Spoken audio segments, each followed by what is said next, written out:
Bonjour à tous, c'est le Killer qui vous parle pour une nouvelle review vidéo aujourd'hui consacrée à cette Mega Bloks Dragons sorti en 2003 donc dans le sous-thème Crystal Wars, et il s'agit non pas d'un château, non pas d'une forteresse, mais d'un bateau, le Man-O-War. Voilà, donc le Man-O-War, donc le bateau de l'armée des Norvagen, hein, donc l'armée un peu maritime, si je peux ça comme ça, des trois armées de Crystal Wars. Hein. Et donc voilà le mode d'emploi, vu que j'ai acheté d'occasion, donc je n'ai pas la boîte, donc il y a deux modes d'emploi, ce qui n'est pas très utile au final, vu que comme on peut voir, ils ne sont pas très larges hein, à ce niveau-là.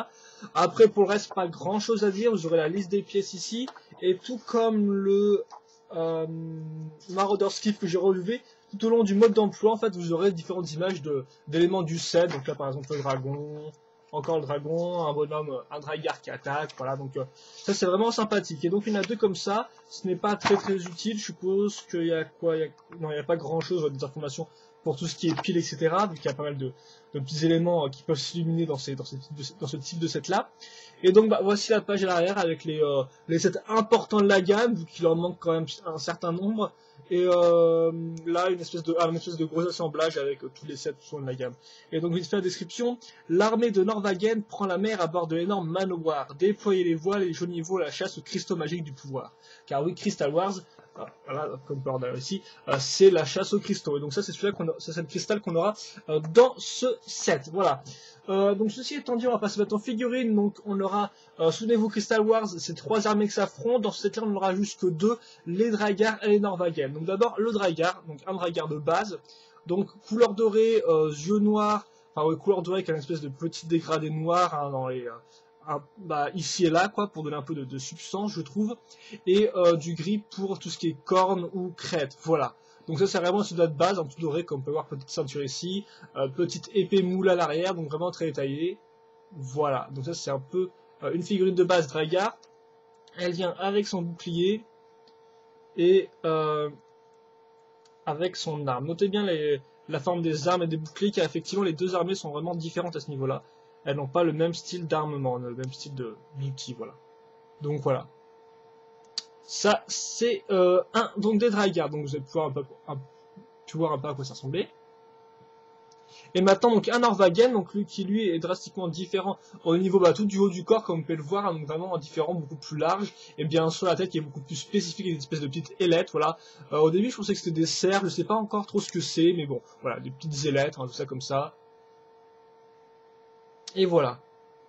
Mais par contre, une arbalète. Par contre, quatre petits points communs à noter sur quel que soit le type de l'armée. Donc, déjà avant de faire ça, je vais vous montrer vite fait le bouclier qui est différent, fait avec des planches de bois.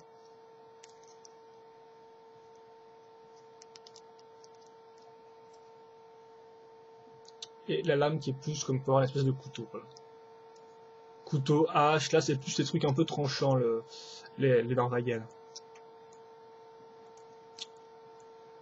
Et donc voilà, et donc oui, comme je disais, 4 points communs par contre pour ces bonhommes là. D'abord les articulations, même chose qu'un Lego, sauf que les mains ne peuvent pas tourner, car comme on peut le voir, elles sont un peu plus détaillées et toutes moulées dans un seul moule. Voilà, donc les articulations c'est de ce type là, donc un par bras, un par tête, une par jambe, voilà.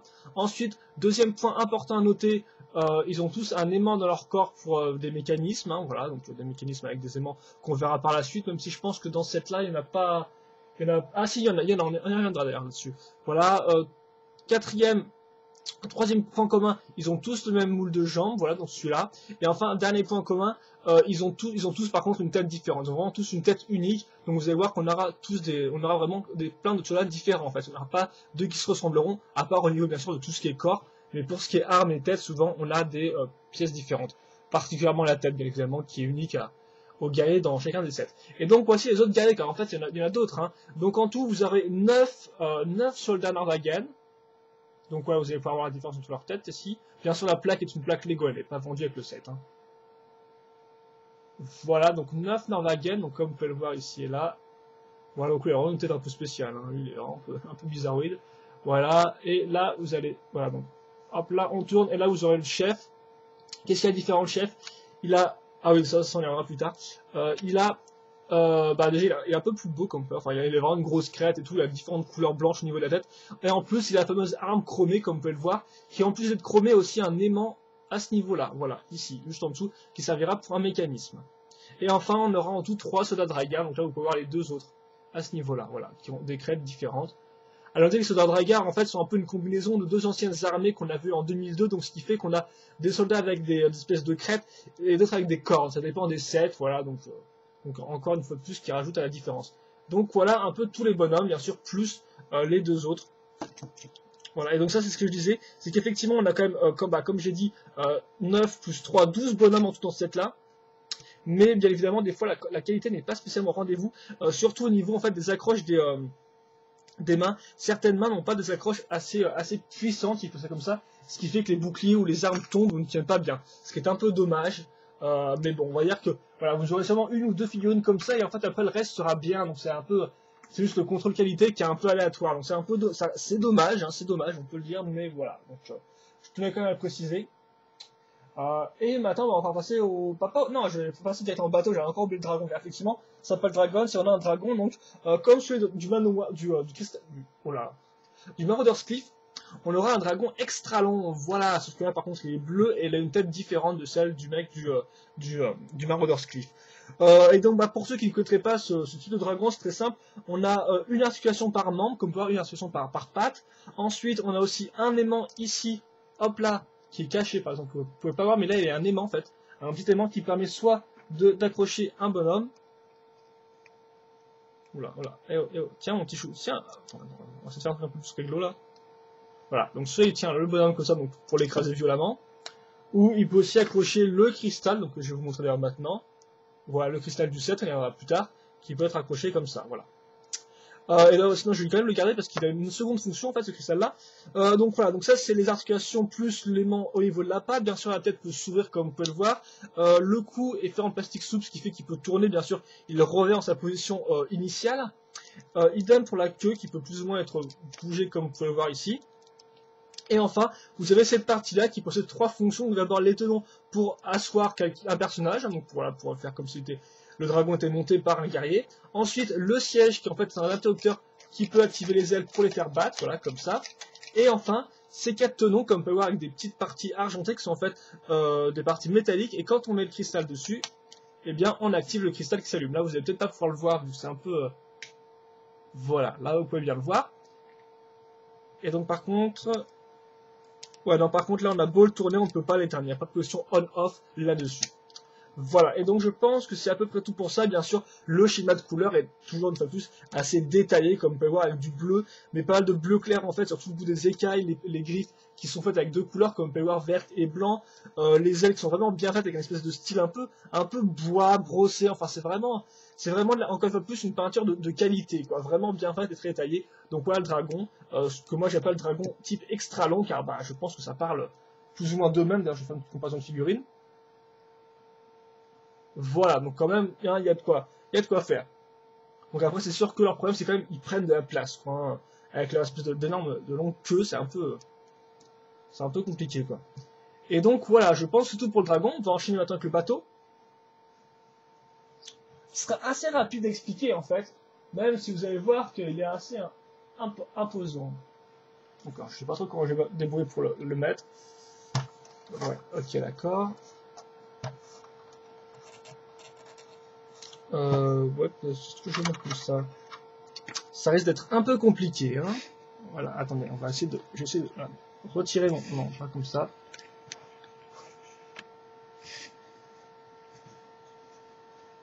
Voilà, donc voici un peu le bateau. Donc là, vous allez pouvoir aller voir le truc en arrière. Ça, on y reviendra un peu après. Donc j'ai expliqué vite fait comment ça marche, mais ça va être un peu compliqué, hein. Quoique, attendez, j'essaie un truc vite fait. Très rapidement. C'est genre de truc que je sais pas avant les revues, mais évidemment.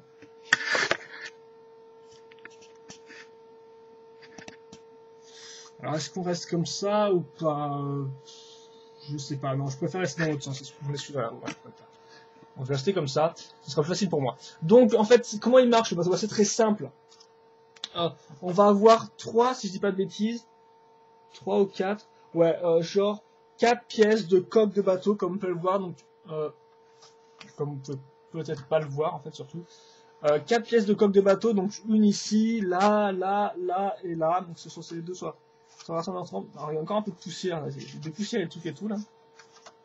Incroyable ça. Donc oui, donc plusieurs grosses coques de bateau, je sais plus combien il y en a, 3 ou 4 en tout cas, qu'on va assembler, ensuite bien évidemment accrocher grâce à des briques en dessous et aussi au-dessus. Donc ces briques là par exemple que vous pouvez voir qui font le lien entre les différentes pièces. Vous remarquerez aussi que tant qu'on est dans la cale du bateau, on va accrocher ces deux parties là, ici, avec deux espèces de gros trous qui serviront à accrocher les mâts du bateau, donc les deux mâts du bateau, on y reviendra après. Et mis à part ça, il n'y a pas grand chose à dire. Vous remarquerez les 3 échelles utilisées ici, ici et là. Voilà, hop, comme ça. Et après, pour le reste, en fait, une fois qu'on a ça, une fois qu'on a nos coques qui sont placées, on va faire tout le contour du bateau avec ces grosses pièces, comme vous pouvez le voir, qui ont des barrières en fait déjà moulées dessus. Hein. Et donc ça fait que on va avoir, comme vous pouvez remarquer, 8 pièces de ce type-là. Donc une comme ça, une pièce à ce niveau-là, voilà. Et ensuite la même chose de l'autre côté. Donc c'est un peu ça simple à comprendre. Vous noterez les deux petites barrières ici.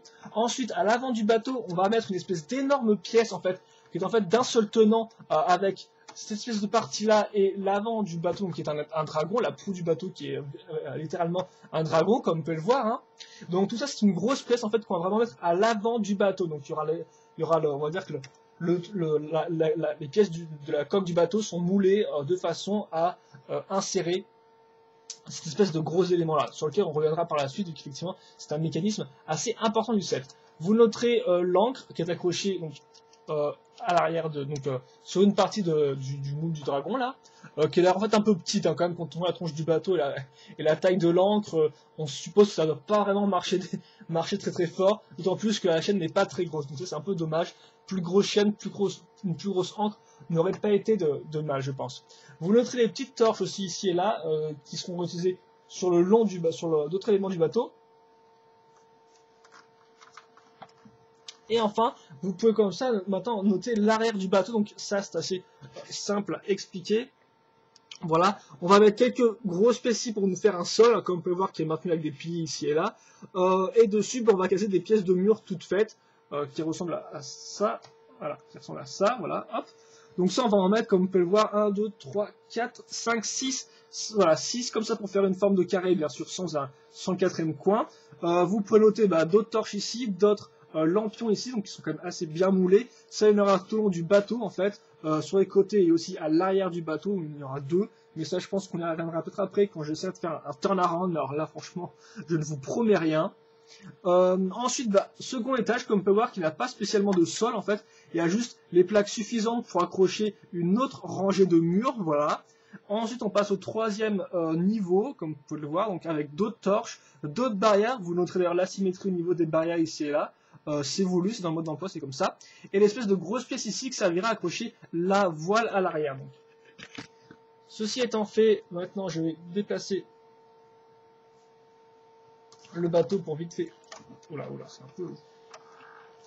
Vous noterez aussi les boucliers qui sont directement incrustés dans les coques du bateau, qui sont un chouette détail. Mais bon, niveau détail, il n'y a rien à dire à ce niveau-là. Enfin, niveau détail des pièces, du moins. Hein. Voilà, niveau détail des pièces, de la peinture, tout ça, il n'y a rien à dire. Ça reste qualité méga bloc, quoi. Et c'est de la bonne qualité, hein, pour les mauvaises langues. Voilà. Donc voilà, vous avez cette partie-là, avec comme plaque accrochée ici, donc vous pouvez lever cette partie ici. Et donc, comme je disais, les torches à l'arrière les lampions à l'arrière du bateau, voilà. Et donc, maintenant qu'on a fait ça, il est temps d'accrocher différents éléments. Donc, je vais le replacer normalement. Je vais essayer de le faire, voilà, comme ça. Alors, notez que pour la construction, on se sert de briques qu'on va mettre à l'arrière du bateau, et ensuite, à la fin de la construction, on enlèvera. Ça, faut le noter. C'est assez utile pour le montage, même si je pense qu'on peut faire le montage sans. Je vais peut-être un peu rajouter quand même des bouquins, parce que sinon je ne vais pas trop comprendre. Donc, premier élément, cette passerelle, comme vous pouvez le voir, donc avec une grosse brique, 2 fois X tenons, je ne l'ai pas compté, j'ai pas trop de les compter, hein, 4 x 4, 4 x 16, donc voilà, donc 16 tenons ici, et des barrières, voilà. Donc des barrières que vous mettez vous-même, et donc ça s'accroche à ce niveau-là. Ensuite, je vais vite fait vérifier quelque chose sur le mode d'emploi pour être sûr. Ok. Ensuite, on va mettre 2 canons, donc des canons comme ça, comme vous pouvez le voir, donc assez détaillés avec peinture dorée et gris foncé. Bien sûr, interrupteur rouge, j'appuie dessus. Attendez. Ça tire le canon. Donc qui ressemble à ça, voilà. Comme on peut voir au bout, la boule a vraiment une espèce de forme de canon, elle est imparfaite en fait, elle est pas entièrement ronde, donc ça c'est intéressant à noter aussi. Donc ça, et ça, donc ça peut bouger de haut en bas, et c'est sur une plaque pivot, voilà. Donc vous pouvez la tourner aussi dans le sens que vous voulez. Ça on l'accroche ici, et ça c'est x2. Comme ça. Voilà, donc deux côtés de la passerelle. Ensuite, on va accrocher on va prendre la prison, donc, voilà. Une espèce d'ensemble tout fait, si je dis pas de bêtises. Voilà, on a la porte qui peut s'ouvrir. Et puis, bah, vous pouvez mettre un mec dedans, il y a d'autres noms, et puis, bah, voilà, c'est tout ce qu'il vous faudra. Vous remarquerez l'accroche ici. Et voilà, la petite prison qui est assez classe, et qui, en fait, entre pile dans l'espèce de trou carré ici. Voilà, donc il se met là-dedans. Voilà. Ensuite, cette partie-là, qui est en fait comme pas une espèce de grosse plaque moulée, hein, sur laquelle on va rajouter donc, bah, le gouvernail qui est accroché sur cette pièce-là, donc assez joli quand même, je trouve. Voilà. Et vous remarquez aussi que la pièce intègre directement un piège, donc voilà, comme ça, donc pour faire tomber le personnage, donc oui, pour faire tomber le personnage, bah, tout bêtement, quoi, voilà. Ça marche simplement et de façon efficace. Et enfin, on va marquer cette partie-là, donc qui est utile pour accrocher une troisième arme, qui est cette fois-ci une espèce de... j'ai plus le nom exact. Non, j'ai plus le nom exact. Donc je vais juste dire que c'est une grosse arbalète, vu que je manque tellement de vocabulaire pour les armes médiévales. Donc voilà, comme vous pouvez le voir, donc là aussi, hein, bien sûr, de haut en bas. Et donc là, l'interrupteur est un peu marrant, car comme vous pouvez le voir, il est directement raccroché à cette espèce de pièce-là qui ajoute un peu de réalisme. Mais voilà, vous pouvez appuyer juste là, par exemple, et... Oula, ça fait mal, ça. Là, je pense que le ressort, il est un peu ragique. Le ressort là-dedans, pour actionner le mécanisme, il est très rageux, donc il tombe un truc, c'est boum, quoi. Ça déconne pas. Donc voilà, faites avec des espèces de petites plaques d'ailleurs en plastique. Hein, voilà. Faut pas blesser vos camarades. Donc vraiment très bien fait, avec le détail des cordes, etc. Donc là encore, voilà, quoi, rien à dire là-dessus. Donc ça, bah, je vais le raccorder ici. Et puis, bah, en fait, ce qui est utile, c'est que de base, voilà, vous pouvez le mettre, donc le base, vous devez le mettre comme ça. Juste le poser au-dessus, et donc là, vous avez plus ou moins fini le bateau. Mais en fait, ce qui est intéressant à noter, c'est que vous pouvez l'enlever, car si on regarde en dessous, on remarque donc des grosses bûches, et donc oui, vous l'aurez compris, vous pouvez aussi vous en servir pour faire un espèce de radeau, quoi. Vous pouvez faire que tout le bateau coule, et en fait, bah, ça après, ça peut être utilisé comme un radeau. Ça, c'est encore une bonne idée. Et donc, c'est pour ça que ça se met juste comme ça ne s'enclenche pas vraiment, voilà.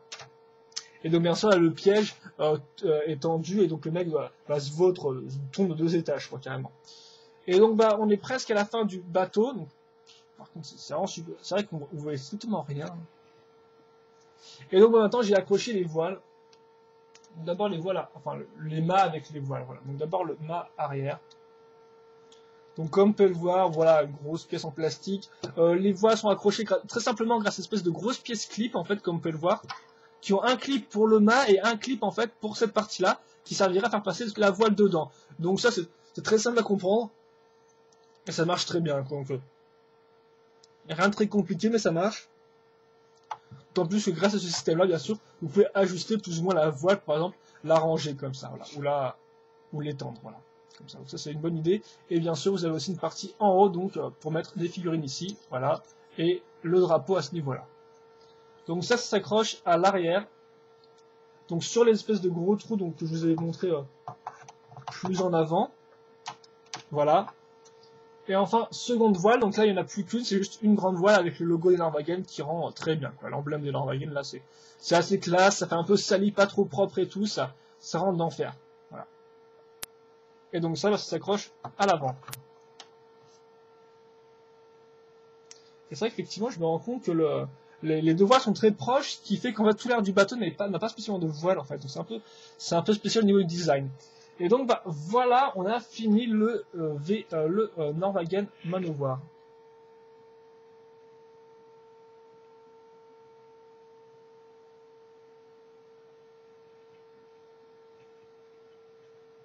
Voilà. Je vais juste déplacer le bateau pour montrer de l'autre côté en fait du bateau.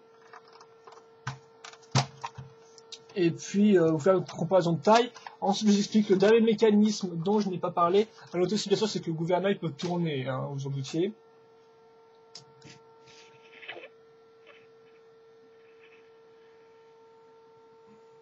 Voilà. C'est quand même un beau navire de guerre, hein. Et donc, bah, petite comparaison de taille. Voilà, donc, voilà quoi, hein, ça va quoi. Le bateau, il est quand même, il fait une bonne taille quand même, hein. Je pense qu'on peut dire c'est comme ça. Voilà. Donc ça, c'est ça. Et maintenant, dernier mécanisme qui est assez intéressant. Donc attendez, par contre, là, faut que j'arrive à cadrer plus ou moins l'avant du bateau. Donc voilà, là ce qui est assez utile de noter, c'est cette partie-là, dans cette espèce de grosse table, on a deux éléments. On a une espèce d'élément avec 4 tenons avec des parties argentées, comme sur le dragon, voilà, sur lequel on va devoir mettre le cristal. Donc, je vais le mettre maintenant. Voilà. Et donc là, vous pouvez remarquer qu'on n'arrive pas à avoir de lumière. Enfin, de là, je pense qu'on peut... Voilà. On peut appuyer dessus, en fait. Alors, on peut appuyer dessus, mais après là... donc là, ça marche pas trop peut-être avec cause d'un petit court-circuit. Mais voilà, normalement, si vous appuyez suffisamment dessus, vous pouvez l'allumer. Enfin, de base, ça s'allume. Et normalement, il y a aussi une position on-off là-dessus. Et enfin, ce qu'il faut noter, c'est qu'on a aussi un interrupteur avec un aimant dessus. Donc en fait, c'est là où cette partie-là... Enfin, là où l'arme chromée intervient, car il y a un aimant à l'arrière. Donc bien sûr, vous êtes censé faire comme ça, accrocher les deux. De base, bien évidemment, vous pouvez appuyer sur l'interrupteur sans mettre le truc, car vous pouvez appuyer avec votre doigt, ça marche aussi. Mais bon, bien sûr, pour le jeu, c'est ce qu'il faut faire. Et donc ensuite, vous appuyez avec l'arme. Par contre, l'arme est assez fine, donc voilà, comme ça. Et donc là, ça se lève, le truc s'allume et... Yeah! Et donc, on a les ailes qui se lèvent et la bouche qui s'ouvre. Et la bouche, il y a une lumière qui ressort sur les flammes là. Vous pouvez pas voir vu que c'est... Voilà. Ah si, regardez, voilà. Vous pouvez voir un peu là, voilà, la lumière là qui s'allume et qui s'éteint au travers de la flamme que le dragon a dans la bouche. Attends, je vais essayer de vous déplacer un peu la caméra quand même. Voilà, comme vous pouvez le voir. Attends. Ouais, allez. Donc il veut plus s'éteindre maintenant. Je suis sûr qu'il y a un bouton on-off là-dessus, mais évidemment non, je vais retourner le truc. Bon bah c'est pas grave, continue à faire plaisir mon petit chou, continue à tourner. Et donc bah voilà, donc comme on peut le voir, hein, la table en fait s'est agrandie en même temps, voilà. Et donc bah en fait après, hop là, j'ai plus qu'à la refermer et donc bah on revient en position initiale. Et donc bah c'est à peu près tout pour le Norwegian Manowar, donc je vais très rapidement mettre les bols, les dragons, tout ça et tout dessus. Par contre peut-être un peu changer la position parce que là c'est vrai qu'avec la caméra on voit surtout le bas du vaisseau. Là on pourra mieux voir le véhicule en lui-même. Donc bah, qu'est-ce qu'il y a à dire là-dessus? Bah déjà, niveau défaut, bah pour les figurines, comme je dis, niveau défaut, c'est souvent le contrôle qualité qui est un peu hasardeux avec des personnages qui ont des mains qui tiennent mal les véhicules. Ça c'est dommage, c'est vrai. Après, de second défaut, ça vient du bateau, c'est son côté bien sûr sans détail. C'est très gros, mais il n'y a pas de détail. Ensuite, second défaut, bien sûr, c'est une utilisation assez massive de grosses pièces. Mais ça, voilà, c'est Megablox, quoi. Je veux dire, enfin, c'est pas en Megablox, parce qu'ils ont fait d'autres sets avec pas mal de petites pièces dedans. Par exemple, les Pro Builders, par exemple, ils ont aussi prouvé leur valeur en faisant des sets remplis de petites pièces et tout. Mais certains sets Dragons, dont celui-là, c'est pas ce type de set-là, comme vous avez pu voir. C'est surtout des grosses pièces. Et le problème, c'est qu'au final, il y a très peu de détails intérieurs. C'est-à-dire qu'effectivement, les pièces en elles-mêmes sont grosses et détaillées, avec des peintures, des moules vraiment incroyables. Mais pour ce qui est de l'intérieur du bateau, eh bien, on aura par exemple des petits tonneaux, ou par exemple la chambre du capitaine, genre de truc qu'on a chez les Lego, quoi. Là, non, ce n'est pas le cas. On n'a pas ça. Donc ça, il faut le noter. Donc là, je mets les bonhommes et tout, même si vous pouvez pas voir grand chose, hein, hélas. Donc ça, c'est les petits défauts. Enfin, c'est des défauts inhérents, quoi. Je veux dire, c'est des défauts que vous aviez déjà c'est des défauts que vous avez déjà, par exemple, dans le Vorkal Stronghold, et vous aviez déjà dans le Marauder's Cleave, quoi. Et c'est ce que vous avez aussi comme défaut dans le Drygar Castle. Donc au final, c'est un peu bis repetita, mais comme je dis, si vous, je veux dire, vous savez ce que vous aimez, quoi. Si vous aimez une construction et tout complexe, vous remarquerez que les dragons, c'est pas fait. Enfin, ce type de set-là ne sont pas faits pour vous, quoi. Il n'y a pas vraiment besoin d'argumenter plus que ça. Et bah niveau bon point, après bah c'est un gros bateau, ça je peux vous dire. Maintenant, bien sûr, avec l'habitude, je me suis un peu fait à cette taille-là, mais au début, quand vous fixez le monter, vous avez plus l'impression de vous retrouver devant un bateau Playmobil qu'un bateau pour des figurines d'échelle minifig Lego, quoi. Voilà, donc une taille impressionnante, donc ça, bien sûr, les gosses aiment ça, quand ils ont un gros bateau et tout, c'est waouh, quoi. Voilà. Ensuite, bah, bien sûr, même s'il y a un manque de détail assez affligeant et que la plupart des choses sont vides, au moins ça fait des espaces vides pour jouer avec. Donc ce qui fait qu'on a une jouabilité assez accrue, d'autant plus que comme vous avez pu le voir, les mâts peuvent s'enlever facilement, ce qui fait que bah, on peut jouer assez rapidement. Ensuite, niveau mécanisme, il y a de quoi faire. Donc déjà, bah, beaucoup de figurines, ça faut le noter. Hein, encore une fois de plus, on a 12 figurines quand même, 12 figurines, 9 Norwagen. Donc là, vous allez pouvoir faire votre... Hein, c'est seulement si vous achetez ce set là plus le Marauder's Clip, vous avez genre le Norwagen au complet presque. Hein. Donc voilà, 9 figurines que je n'arrive même plus à poser, vu qu'il me faut de la place. Donc 12 figurines en tout, 3 Dragar, 9 Norwagen. Et ensuite, bah, bien sûr, autre élément de jouabilité, c'est les différents mécanismes. Et donc là, bah, comme vous avez pu le voir sur le dragon, donc qui est très bien peint, et tout, on a tous les mécanismes à ce niveau-là, qui sont très utiles.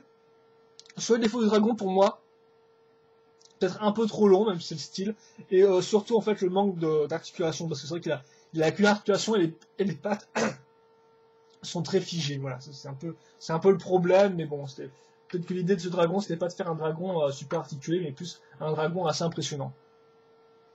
Enfin,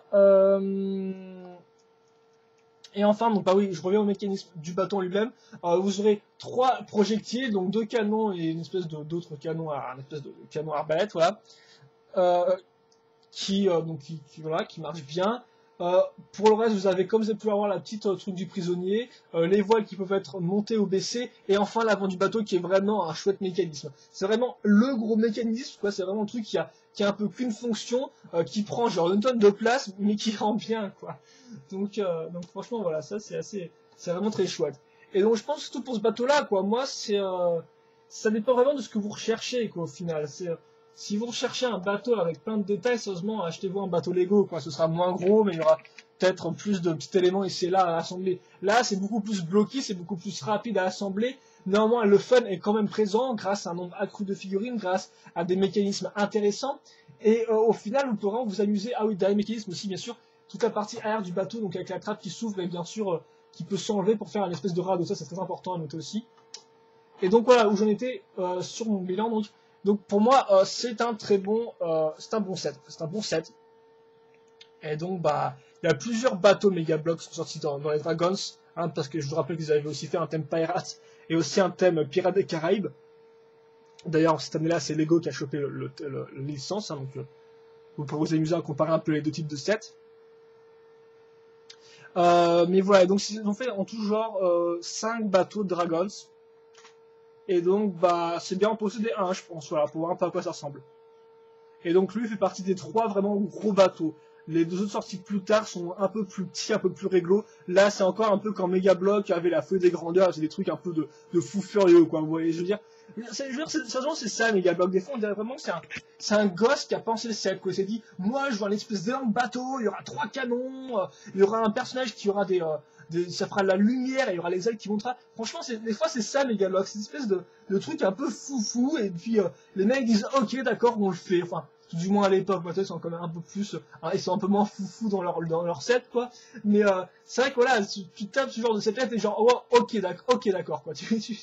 T'as compris le truc. Donc pour moi, ça en fait un bon set. Bien sûr, ceux qui recherchent la construction et les détails passeront leur chemin, ce n'est pas fait pour eux. Pour tous ceux qui aiment bien jouer avec leur set ou qui aiment bien juste les beaux bateaux bien faits, etc. Enfin, un design qui en accroche bien et tout, eh bien je le conseille. Voilà, donc c'est en fait plus un bon playset, vraiment, même si c'est un bateau qui rend bien. Voilà, donc voilà quand Mega Bloks fait des bateaux, et voilà, là encore un peu plus, ils arrivent à se démarquer, je trouve. Donc bah, j'espère que vous avez apprécié cette review. C'est des questions de commentaires, n'hésitez pas à me les poser. Et donc bah nous on se retrouve pour une prochaine review, voilà. Allez, à plus.